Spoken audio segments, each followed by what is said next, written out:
বন্ধুরা বর্তমান সময়ে আমাদের এখানে রোদের তীব্রতা বাড়তে শুরু করেছে এবং এর সাথে সাথে শুরু হয়েছে আমাদের জবা গাছের মধ্যে নানান সমস্যা।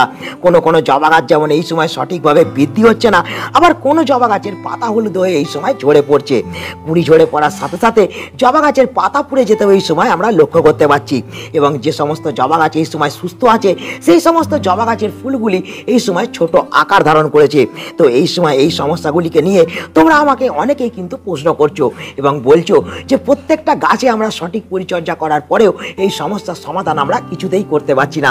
তো বন্ধুরা, এই তপ্ত গ্রীষ্মে আমাদের জবা গাছগুলিকে এই সময় সুস্থ রাখতে হলে, প্রত্যেকটা জবা গাছ থেকে প্রচুর পরিমাণে ফুল পেতে হলে, জবা গাছের পাতা হলুদ হয়ে যাওয়া, জবা গাছের কুড়ি ঝরে পড়াকে বন্ধ করতে হলে এই সময় কিন্তু বিশেষ দুটি কাজকে আমাদের করতে হবে এবং তার সাথে সাথে এই খাবারটিকে কিন্তু আমাদের এই সময় গাছের মধ্যে প্রয়োগ করতে হবে। তো কি এই দুটি কাজ, কি এই খাবার, সেটা জানতে হতে গেলে ভিডিওটা শুরু থেকে শেষ পর্যন্ত দেখতে হবে এবং ভিডিও শুরুতেই একটা লাইক করে দিতে হবে। যারা নতুন বন্ধু চ্যানেলে প্রথম, অবশ্যই কিন্তু চ্যানেলটা সাবস্ক্রাইব করে নেবে। তো বন্ধু, এই প্রচন্ড গরমে আমাদের জবা গাছের পরিচর্যা করার ক্ষেত্রে আমাদের সকলকে কিন্তু একটা বিষয় মাথায় রাখতে হবে। এই সময় আমাদের প্রত্যেকটা জবা গাছের মধ্যে গাদা গাদা খাবার প্রয়োগ করলেই আমাদের জবা গাছ যে এই সময় সুস্থ থাকবে সেটা কিন্তু একেবারেই নয়। আমাদের এই খাবার প্রয়োগ করা ছাড়াও বিশেষ কয়েকটি কাজ আছে, সেই কাজগুলোকে কিন্তু এই সময় আমাদের করতে হবে। তবেই কিন্তু আমাদের প্রত্যেকটা জবা গাছ এই সময় সুস্থ থাকবে, প্রত্যেকটা গাছ থেকে আমরা কিন্তু সঠিকভাবে ফুল পেতে পারবো। তো বন্ধুরা, শুরুতেই আমি আমার কিছু জবা গাছকে তোমাদের দেখাই। দেখো, তোমরা দেখতে পাচ্ছ এই যে জবা গাছটা, এই জবা গাছটার মধ্যে তোমরা কিন্তু বেশ কয়েকটি কুড়িকে লক্ষ্য করতে পারছো এবং তার সঙ্গে সঙ্গে কিছু কুড়ি ফুটে ফুলে পরিণত হওয়ার জন্য কিন্তু প্রস্তুত হয়ে গেছে। কিন্তু এই গাছটার মধ্যে যে সমস্যাটা হচ্ছে বন্ধুরা, সেটা হলো গাছটা কিন্তু সঠিকভাবে বৃদ্ধি হচ্ছে না। গাছের মধ্যে কিন্তু নতুন নতুন ডালপালা এবং পাতা আসছে না।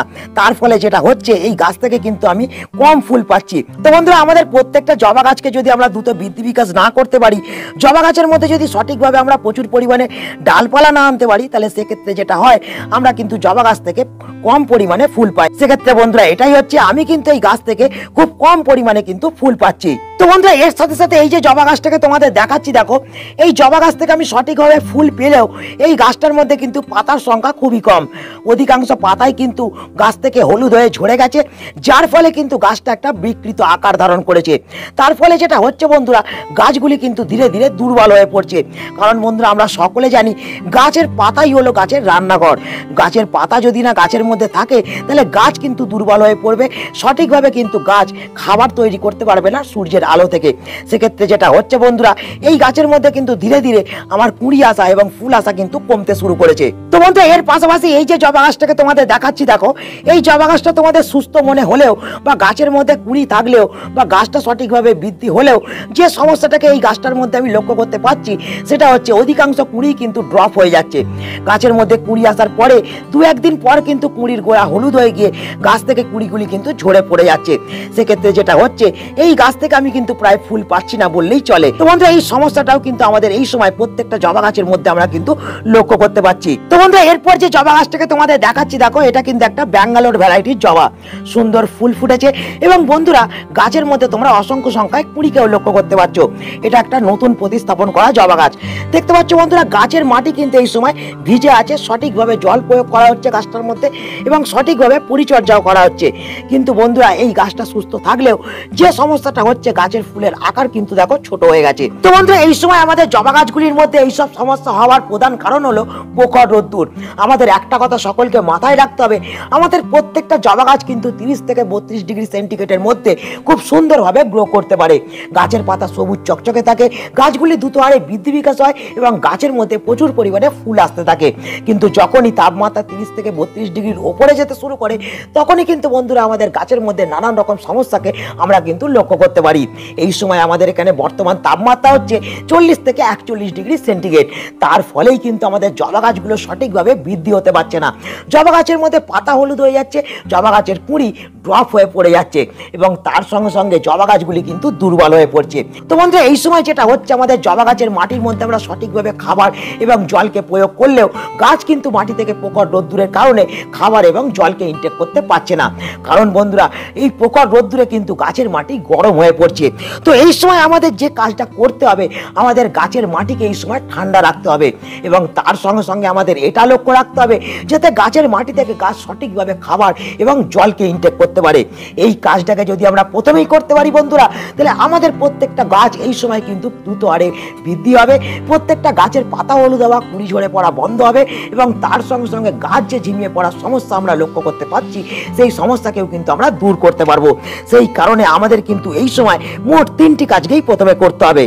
তো বন্ধুরা, এই সময় যে কাজটা প্রথমে আমাদের করতে হবে, আমাদের প্রত্যেকটা জবা গাছের মাটির মধ্যে কিন্তু এই সময় আমাদের খুব বুঝে বুঝে জলকে প্রয়োগ করতে হবে। তোমরা দেখতে পাচ্ছ এই যে জবা গাছটা, এই জবা গাছের মাটির মধ্যে আমি কিন্তু কালকে বিকালবেলা জল প্রয়োগ করেছি, কিন্তু তার সত্ত্বেও মাটিটা কিন্তু এখনো পর্যন্ত আমার ভিজে আছে বন্ধুরা। কিন্তু বন্ধুরা, এই জল প্রয়োগ করা সত্ত্বেও এই সময় আমাদের গাছের পাতা কিন্তু নুয়ে যেতেও আরম্ভ করছে। এর কারণ বন্ধুরা, এই তপ্ত গ্রীষ্মে আমাদের গাছ কিন্তু মাটি থেকে সঠিকভাবে জলকে ইনটেক করতে পারছে না। তার ফলে মাটিতে জল থাকা সত্ত্বেও গাছের পাতা কিন্তু এই সময় নিচের দিকে নুয়ে পড়ছে এবং মাটি থেকে জল সঠিকভাবে কিন্তু শুকাচ্ছে না। বন্ধুরা, এরপর আরেকটা যে সমস্যা আমরা লক্ষ্য করতে পারছি, আমাদের অধিকাংশ জবা গাছের মাটি কিন্তু ঘন ঘন এই সময় শুকিয়ে যেতে আরম্ভ করছে। তার ফলেও কিন্তু গাছের পাতা নিচের দিকে নুয়ে পড়ছে এবং গাছের পাতা হলুদ হয়ে ঝরতে আরম্ভ করছে।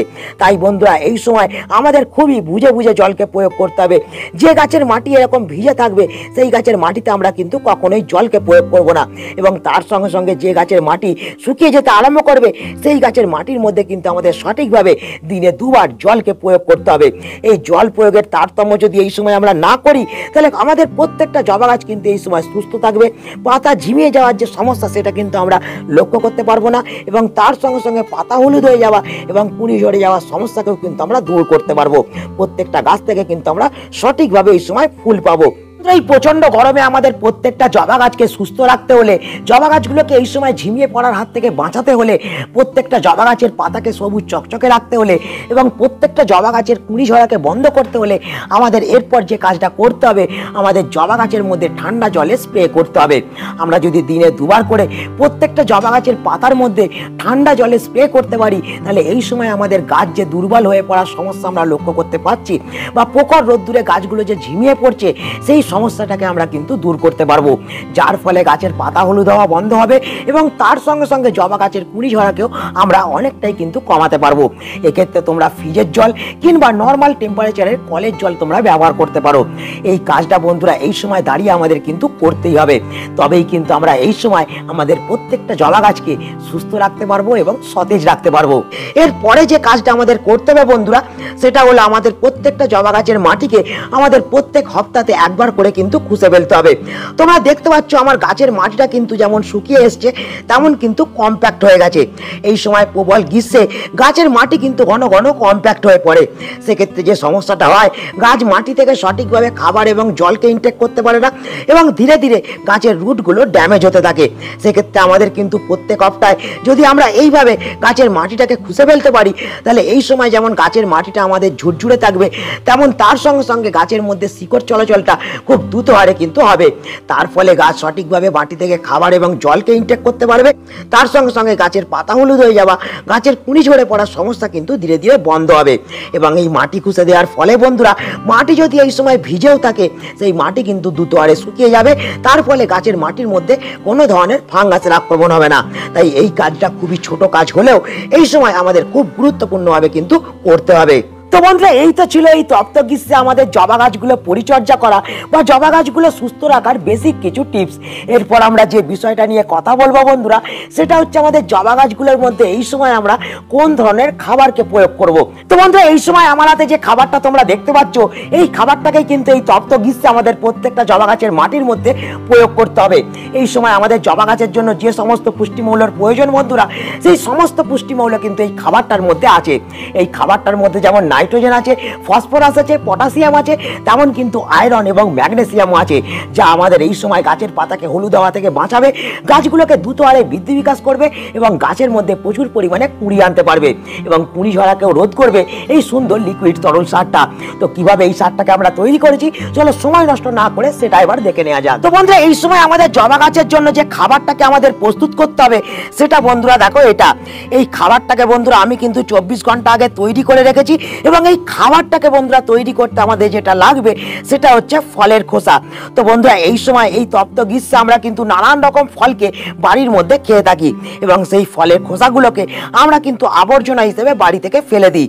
সেই ফলের খোসাগুলোকে ফেলে না দিয়ে আমরা যদি সুন্দর তরল লিকুইড সার তৈরি করে গাছের মাটির মধ্যে প্রয়োগ করতে পারি, গাছের সমস্ত ধরনের পুষ্টিমূল্যের যেমন যোগান আমরা দিতে পারবো, তেমন গাছের মাটির মধ্যে এবং গাছের মধ্যে ভিটামিনেরও যোগান আমরা দিতে পারবো। এখানে দেখো বন্ধুরা আমি কিন্তু বেদানার খোসা নিয়ে নিয়েছি এবং তার সঙ্গে সঙ্গে আমি কিন্তু কিছু কলার খোসাকে নিয়ে নিয়েছি। বন্ধুরা তোমরা সকলে জানো এই কলার খোসার মধ্যে নাইট্রোজেন, ক্যালসিয়াম এবং পটাশিয়াম আছে এবং তার সঙ্গে সঙ্গে প্রাকৃতিক উপায়ে আমরা কিন্তু এই কলার খোসা থেকে ম্যাগনেসিয়ামও পেয়ে থাকি। এবং তার সঙ্গে সঙ্গে বন্ধুরা এই যে দেখতে পাচ্ছ আমি এখানে বেদানার খোসা নিয়ে নিয়েছি। এই বেদানার খোসার মধ্যে কিন্তু প্রচুর পরিমাণে আয়রন এবং তার সঙ্গে সঙ্গে নানান রকমের অনুখাদ্য এবং প্রচুর পরিমাণে ভিটামিন থাকে, যা আমাদের এই সময় প্রত্যেকটা গাছকে সুস্থ রাখতে এবং প্রত্যেকটা গাছকে সতেজ রাখতে বিশেষ ভূমিকা কিন্তু গ্রহণ করবে। এবং এর সাথে সাথে নিয়ে নিয়েছি বন্ধুরা আমি চা পাতা। এই চা পাতা গাছের মাটিকে অ্যাসিডিক করে তোলার পাশাপাশি গাছের মধ্যে নানান রকম মাইক্রোনিউট্রিয়েন্টের কিন্তু যোগান দিতে পারবে। কিন্তু বন্ধুরা এই সারগুলোকে আমাদের কিন্তু এই সময় সঠিকভাবে প্রস্তুত করতে হবে। তো চলো কিভাবে আমরা সারগুলোকে প্রস্তুত করব সেটা আমরা দেখে নিই। তো বন্ধুরা প্রথম আমাদের যেটা করতে হবে, আমাদের কিন্তু এইরকম একটা পাত্র নিতে হবে এবং পাত্রের মধ্যে এই উপকরণগুলোকে কিন্তু আমাদের ছেঁকে ফেলতে হবে। আমরা এই যে জলের মধ্যে যে কলার খোসা এবং বেদানার খোসা দিয়ে রেখেছি বন্ধুরা, এইগুলো কিন্তু আমরা ডাইরেক্ট গাছের মাটিতে প্রয়োগ করতে পারবো না। সেক্ষেত্রে গাছের মাটির মধ্যে কিন্তু ফাঙ্গাস লেগে যাওয়ার সম্ভাবনা থাকতে পারে। এই যে জিনিসগুলোকে আমরা ছেঁকে নিলাম বন্ধুরা, এই জিনিসগুলো ছেঁকে নেওয়ার পর আমরা কিন্তু ফেলে দেবো না। এই জিনিসগুলোর মধ্যে আবার আমরা জল দিয়ে আবার কিন্তু লিকুইড ফার্টিলাইজার তৈরি করতে পারবো মোট 3 বার।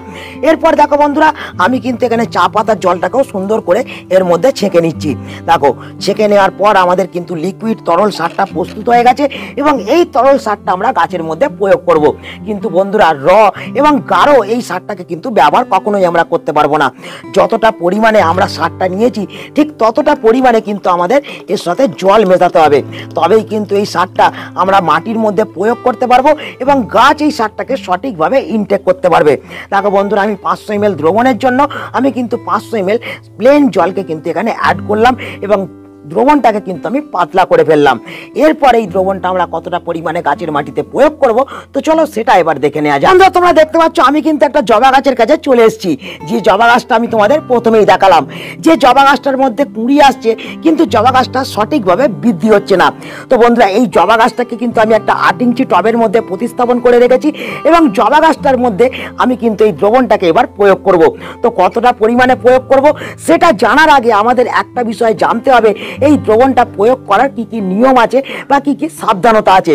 তো বন্ধুরা এই দ্রবণটাকে কিন্তু আমাদের ব্যবহার করতে হবে খুব সকালবেলা না হলে বিকালবেলা। তার সঙ্গে সঙ্গে আমাদের এই জিনিসটাকে কিন্তু গাছের মাটির মধ্যেই প্রয়োগ করতে হবে, কখনোই গাছের পাতার মধ্যে কিন্তু আমরা স্প্রে করতে পারবো না। এই দ্রবণটা প্রয়োগ করার পর আমাদের কিন্তু 1 সপ্তাহ আর কোনো দ্রবণকে গাছের মাটিতে কখনোই কিন্তু ব্যবহার করা যাবে না। এটা মাথায় রেখেই কিন্তু এই দ্রবণটা তোমাদের ব্যবহার করতে হবে। তো বন্ধুরা এই যে 8 ইঞ্চি টব দেখতে পাচ্ছ, এই 8 ইঞ্চি টবগুলোর মধ্যে আমরা কিন্তু 250 ml এই দ্রবণকে প্রয়োগ করে দেবো। দেখো বন্ধুরা আমি কিন্তু 250 ml এই দ্রবণকে সুন্দরভাবে ব্যবহার করে দিলাম। এই জিনিসটাকে বন্ধুরা ব্যবহার করতে হবে আমাদের প্রত্যেক 15 দিন অন্তর অন্তর। আমরা কিন্তু ঘন ঘন এই জিনিসটাকে গাছের মাটিতে কখনোই কিন্তু ব্যবহার করতে পারবো না। এটা মাথায় রাখবে, মাথায় রেখেই কিন্তু এই দ্রবণটা তোমরা ব্যবহার করবে।